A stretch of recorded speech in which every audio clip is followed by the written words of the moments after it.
오늘 국회 본회의에서는 민주당이 주도한 김건희 여사 특검과 최상병 특검 그리고 지역화폐법이 차례로 통과됐습니다. 국민의힘은 야당이 주도하는 법안 처리에 반발하며 본회의장에 들어가지 않았는데 당내 의견 수렴을 거쳐서 무제한 토론 필리버스터는 진행하지 않았습니다.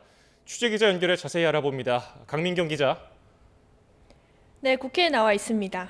조금 전 열린 국회 본회의에서 여당이 불참한 가운데 쟁점 법안이 차례로 통과됐죠. 네, 그렇습니다. 국회에선 원내 일당인 민주당의 주도로 쟁점 법안 3개가 차례로 본회의 문턱을 넘었습니다. 김건희 여사 명품 가방 수수 논란과 공천 개입 의혹 등을 수사 대상으로 하는 김여사 특검법, 대법원장이 특검을 추천하되 야당이 재추천권을 갖는 최상병 특검법, 그리고 지역화폐 사업의 국가 지원을 의무화하는 이른바 지역화폐법이 차례로 통과된 겁니다. 민주당은 이번 추석 민심은 폭발 직전에 활화산 같았다며 윤석열 대통령 부부의 대국민 사과와 특검법 수용으로 결자 해지를 맺길 바란다고 촉구했습니다. 직접 들어보시겠습니다.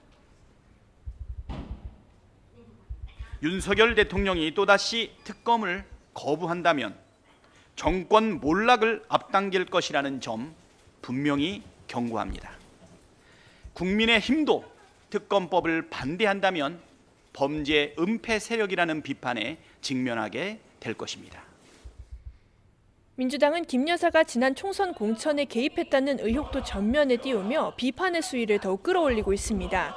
이재명 대표는 의원총회에서 도저히 받아들일 수 없는 해괴한 사건이 폭로됐다며 민주당 의원들이 이 나라의 새로운 길을 개척하길 바란다고 애둘러 비판했습니다.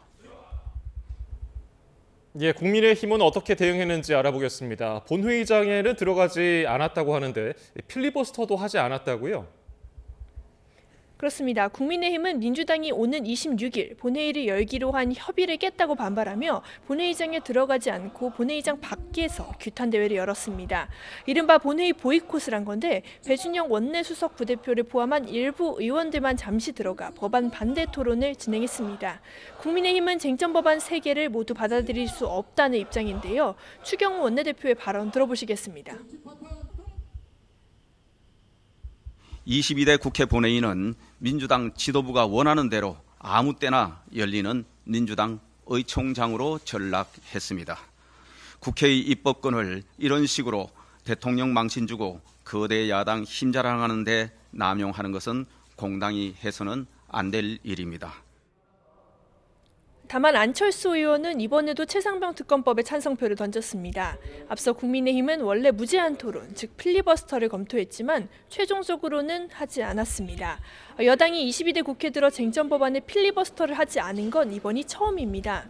22대 국회 들어 쟁점 법안에 내리 필리버스터를 해온 데 피로감, 즉 소모전에 불과하단 당내 일부 시각이 영향을 미친 걸로 보입니다. 김 여사 관련 이슈를 필리버스터로 끌고 가는 것이 오히려 당에 부담이 될 수도 있다는 우려도 영향을 미쳤다는 분석이 나옵니다. 당 관계자는 통화에서 이번 쟁점 법안들은 필리버스터를 할 사안이 아니었다고 분위기를 전했습니다. 지금까지 국회에서 YTN 강민경입니다.